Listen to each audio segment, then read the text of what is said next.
Olá e bem-vindos à terceira temporada de Ambição Queimada. Este é um podcast que eu nunca pensei que faria novamente. Mas aqui estou eu.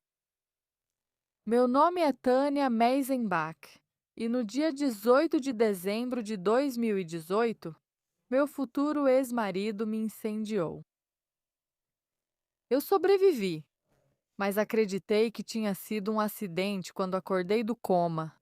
E as coisas, acredite ou não, pioraram a partir daí. Eu falo hoje porque eu não sabia que estava sendo abusada, porque eu não estava sendo agredida fisicamente. Eu estava sendo manipulada, diminuída, enganada. E tudo isso já acontecia há 15 anos antes de eu ser queimada viva. E eu achava que essas eram apenas coisas pelas quais você passa no casamento. Eu acreditava nos meus votos. Era meu segundo casamento e ele não estava me machucando. E ele não estava me traindo. Certo. Na verdade, ele fazia ambas as coisas. Além disso, ele estava usando drogas ilícitas. Eu não uso drogas. Nunca usei. E você sabe, descobri que ele estava usando heroína, metanfetamina, cocaína e outras coisas. Provavelmente eu nem deveria estar dizendo isso. Como você pode ser tão cega? Eu tive que continuar me perguntando isso porque eu não tive nenhuma participação em ele ter me incendiado. Isso é a doença mental dele. Mas eu tenho uma parte em não me defender e não acreditar que eu merecia mais. Nós estávamos juntos há 15 anos quando isso aconteceu e sempre foi miserável. Eu não me lembro de uma época em que as coisas eram felizes, porque ele é um narcisista e narcisistas prosperam no caos. Então eles criam o caos e depois te culpam pelo caos. Ele me culpava por ficar brava com as coisas que ele fazia. Sabe, sumir a noite toda. E quando eu digo sumir, quero dizer desligar o telefone, não atender ligações e ficar fora até o bar fechar. E depois voltar para casa bêbado dirigindo. Enquanto isso, eu teria ligado 1000 vezes e mandado 1000 mensagens. Você está bem? Acreditando de verdade que ninguém poderia continuar fazendo isso com alguém que ama? Então, alguma coisa deve ter acontecido com ele. Quando eu perguntava para ele se ele estava me traindo ou não, ele dizia que não. E às vezes eu encontrava coisas, tipo mensagens que não faziam sentido. Sabe? Esse tipo de coisa. Eles fazem você duvidar de si mesma, te convencendo de que o problema é você olhar as mensagens deles. Em vez de responderem por que estavam fazendo aquilo. Agora o problema é seu por não confiar em mim. Vou desligar o celular e sumir. Foram os 15 anos mais miseráveis. E eu não sei como sobrevivi a isso. Eu sei como sobrevivi a ser incendiada. Vamos fazer um episódio toda semana até que eu possa contar toda a minha história. E espero que em algum momento alguém ouça algo que faça sentido para ela. E que ela possa sair desse relacionamento antes que se torne físico, ou antes de perder tudo, porque nunca vai dar certo. Conheci meu ex em maio de 2004 e eu literalmente tinha acabado de me divorciar do meu primeiro marido em abril de 2004. Ele era um homem muito frio, 18 anos mais velho do que eu. De novo, eu estava namorando alguém abaixo do meu nível. E com isso, não quero dizer nada sobre aparência em particular. Só quero dizer que eu procurava pessoas completamente indisponíveis e que não estavam interessadas em mim. Eu não sei outra forma de dizer isso. Tinha acabado de sair desse relacionamento e lutava pelos meus filhos. Meu primeiro marido realmente levou as crianças. Ele queria me controlar através deles. Ele queria que eu voltasse para ele. Queria que eu me comportasse. Essas foram as palavras dele. Tive que lutar anos pelos meus filhos. E então eu conheci esse segundo marido. E sabe o que ele me disse? Ah, minha mãe passou pela mesma coisa quando se divorciou. Nossa, Deus deve ter te enviado para mim. Alguém que realmente pode me entender. Alguém que realmente entende o que está acontecendo na minha vida agora. E não foi só isso. Havia várias coisas com as quais ele se conectava. Isso é chamado de bombardeio de amor.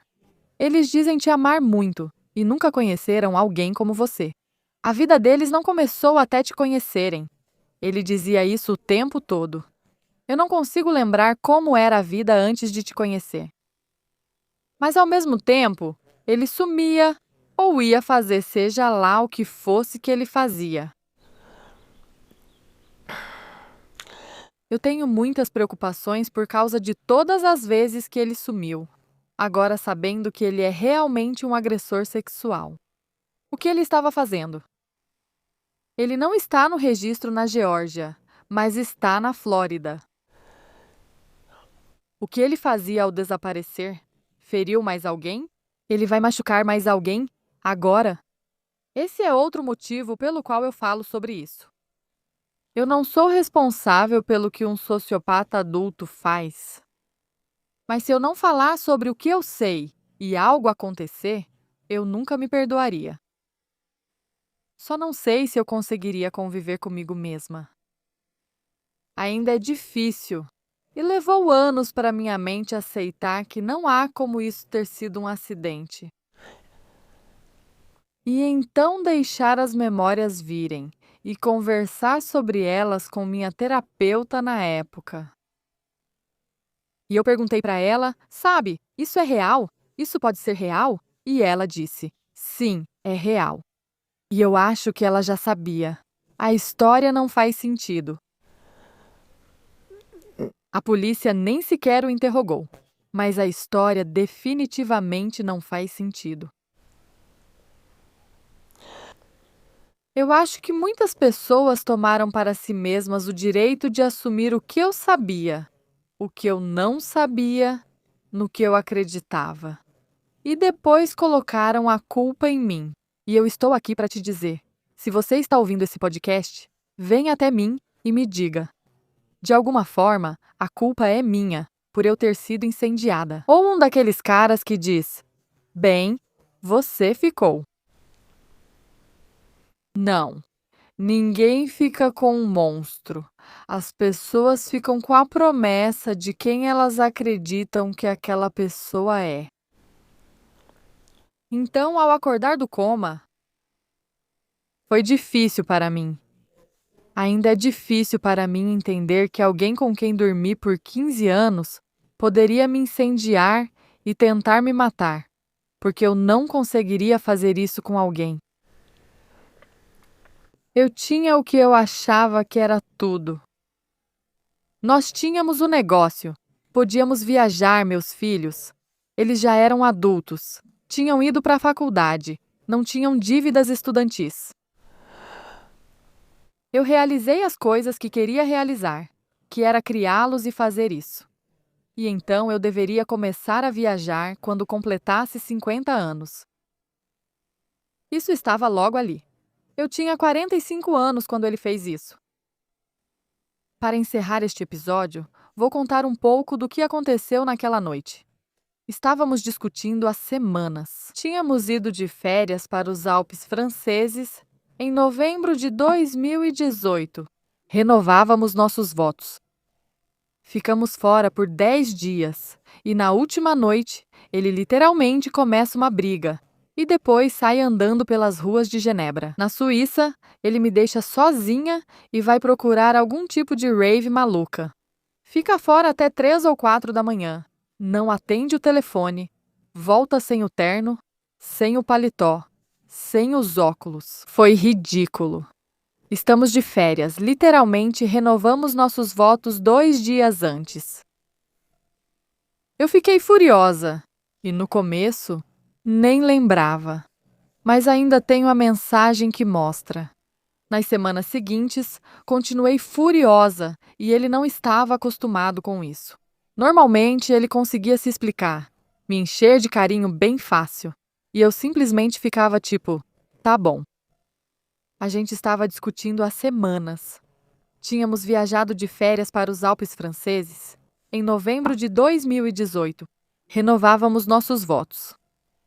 Ficamos fora por 10 dias, e na última noite, ele literalmente começa uma briga e depois sai andando pelas ruas de Genebra, na Suíça. Me deixa sozinha. Vai procurar algum tipo de rave maluca. Fica fora até 3 ou 4 da manhã, não atende o telefone, volta sem o terno, sem o casaco, sem os óculos. Foi ridículo. Estamos de férias, literalmente renovamos nossos votos 2 dias antes.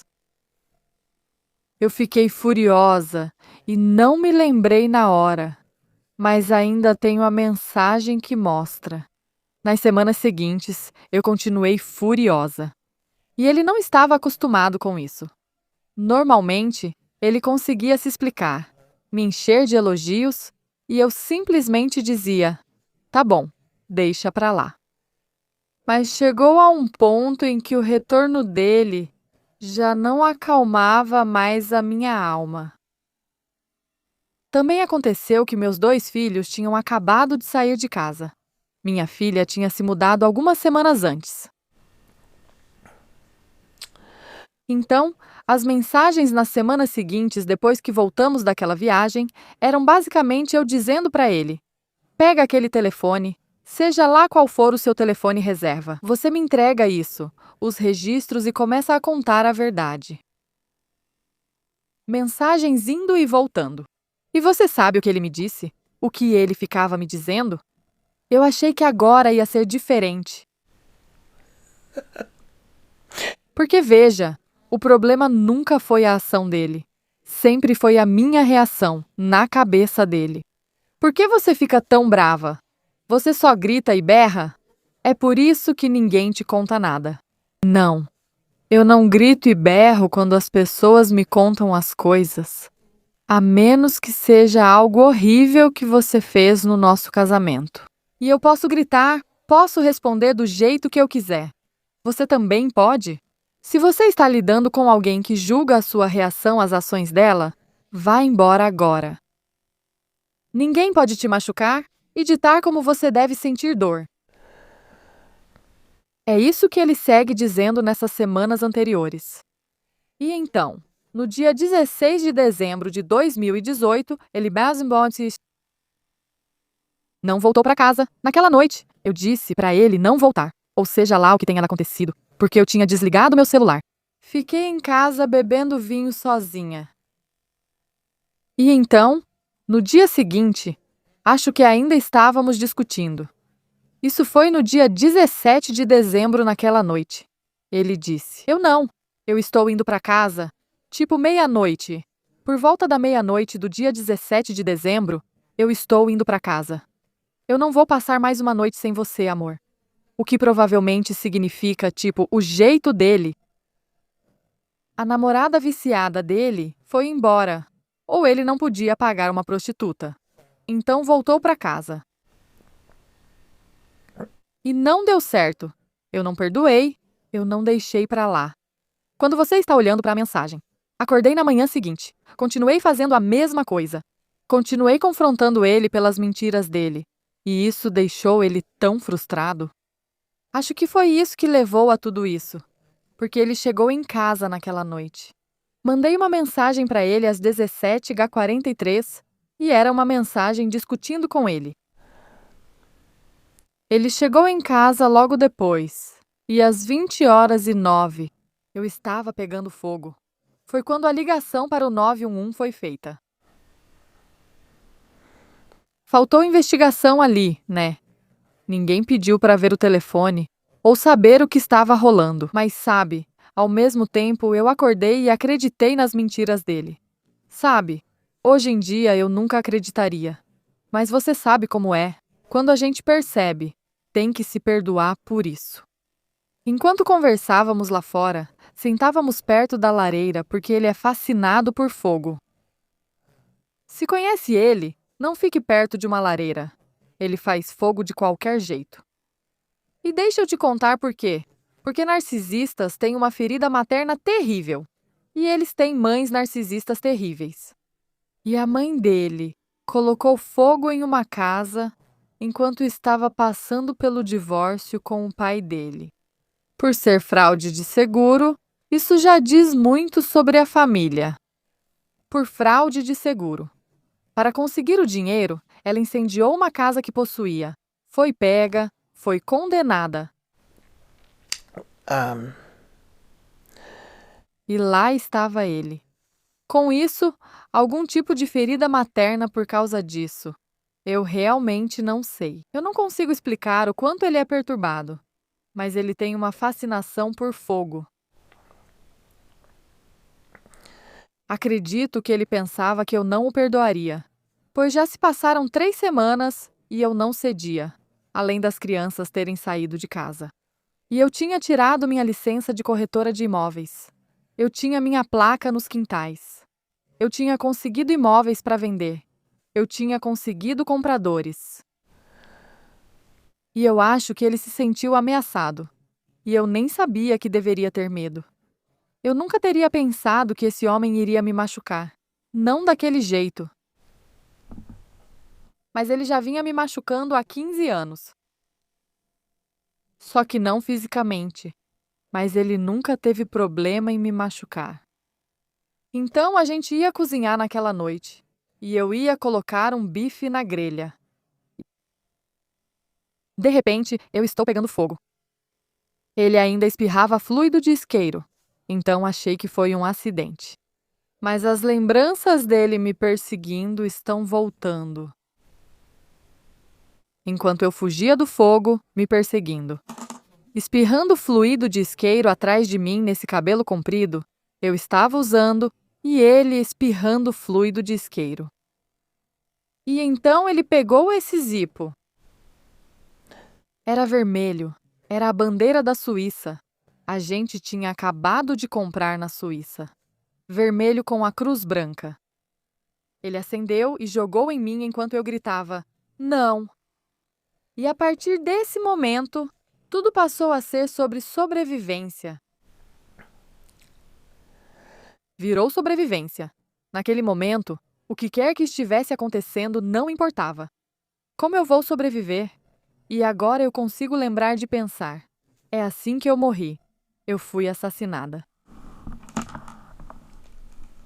E isso teria sido uma vergonha, porque ele só me trouxe infelicidade por 15 anos e deixar que ele tirasse minha vida. Ele já tinha tirado o suficiente de mim, então eu acabei em coma por 2 meses. E eu tive todos esses pesadelos. Nenhum deles era sobre ele me colocar fogo, mas eram pesadelos peculiares, sabe? Eram estranhos.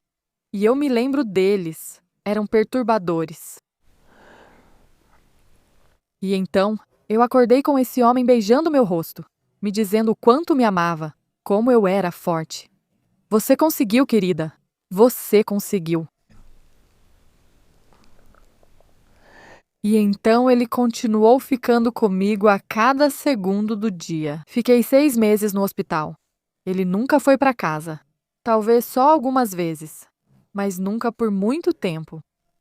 Ele ficou comigo e pensei: ah, ele me ama.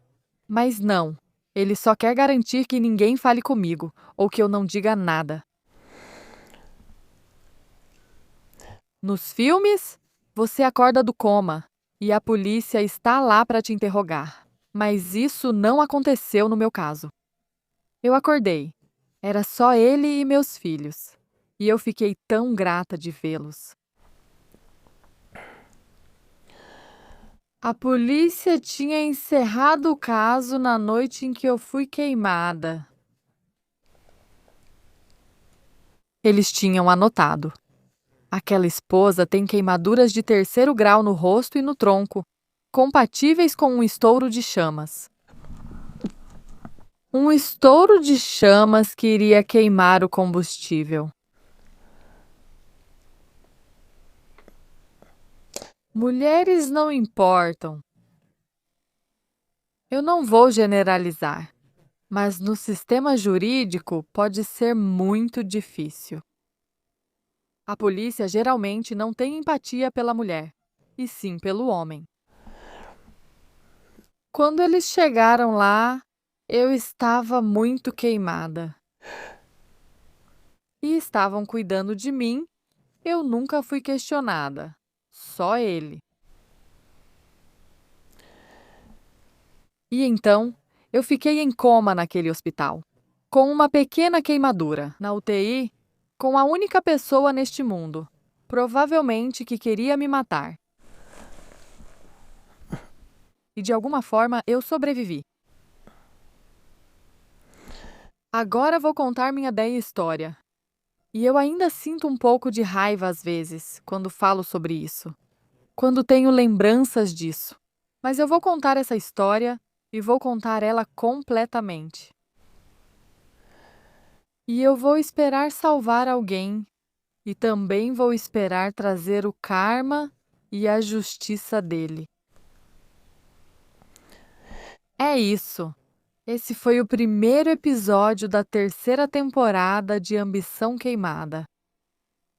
Espero que você se inscreva. Obrigada por assistir. Eu amo muito vocês. Se qualquer coisa que você ouvir durante este podcast soar familiar para você, se sentir-se ameaçada, entre em contato com a Linha Direta Nacional de Violência Doméstica. Vou marcar abaixo. Você pode ligar ou mandar mensagem para eles, ou ligar para uma amiga. Não fale abertamente como eu estou fazendo agora, a menos que você esteja em um lugar seguro. Porque quando você vai embora, ou quando eles começam a achar que você vai embora, é o momento mais perigoso. E eu acredito que foi por isso que eu fui queimada viva. Espero que isso responda às perguntas de quem ainda questiona por que ele fez isso. Não há motivo para machucar alguém, mas eu acredito que na cabeça dele era isso. Eu amo vocês. Lembre-se de que, seja o que for que você esteja passando, isso também vai passar. Vejo vocês na próxima semana.